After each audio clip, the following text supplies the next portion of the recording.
We'll have all the weather for you coming up a little later on. Now, more than 6,000 people die by suicide every year in the UK. Those affected by someone taking their own life often say there isn't enough support available to them as they try to come to terms with what's happened. So a support book called Help Is at Hand is being relaunched, and it's led by those who have been directly affected. Amy Meadows is one of them, and she joins us now. Morning to you, Amy. Good morning. Thank you so much for coming in to talk to us. I know it's probably not an easy conversation for you to have because your life has been forever linked with the subject of suicide. Just tell us why you're involved.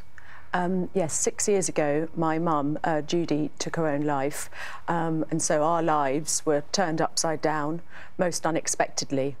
And I think that's it about suicide, is that so many different people do take their own lives, men, women, old, young, and some people can be affected just because they've witnessed a suicide, or they might have found a body, because a third of people die in public places, and it does turn your life completely upside down, most unexpectedly. Can you give us a sense of how it affected you immediately afterwards? What were the emotions, then what happened? Well, there's a whole conflicting range of emotions that you have after suicide, and it is a unique form of bereavement because you have to grapple with the fact that you may feel very guilty, you may wonder about what you could have done differently to have prevented the death, you may be questioning why and what and how, all those little details that can just take control of you. And even now I find myself wondering, what could I have done differently? You may also feel angry. You may feel angry at the person who's decided to take their own life, or you may feel angry with people that other people you think may have let them down. You can also feel quite a burden of shame and stigma because suicide remains a subject that people don't like talking about. The immediate time after you lose someone, you are bereaved, you lose someone that you love or is very close to you, can be a time of such chaos and confusion. How do you offer advice to somebody in that very raw emotional time?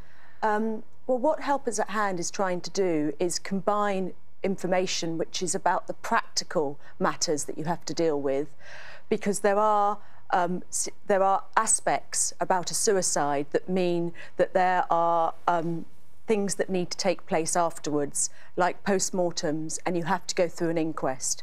So you need information to help you get through those practical issues, but you also need to understand that there are these wide range of different emotions.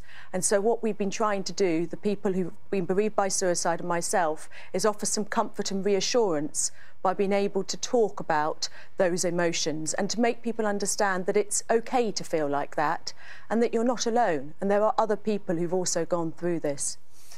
You mentioned that there's some, in a way, a unique quality around suicide through the bereavement process, not least because people find it very difficult to talk about to you as well. Even in normal, so-called normal circumstances, when someone dies in a family, sometimes people can feel difficult about talking about it. But with suicide, it becomes even more difficult, doesn't it? That's right. People don't like talking about suicide, and it can be a very isolating experience, therefore.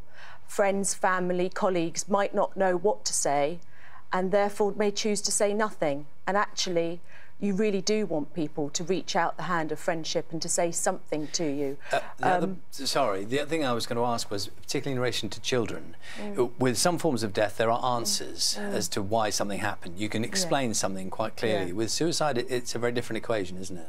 That's right. And the only person who can truly give the answers is the person that's no longer there. And those questions can be difficult. But I think for children, it's important that people recognise that suicide does happen because we have to build emotional resilience in our children.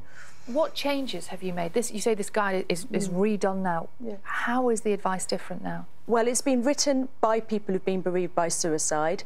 We've written it in a tone which we hope is that is friendly, that is a bit like an aunt talking to you, rather than it being very clinical. And it's full of stories of people who've been through this beforehand.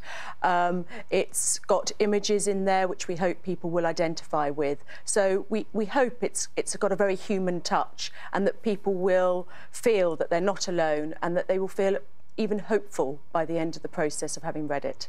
Amy, thank you very much for your time this morning. Thank you.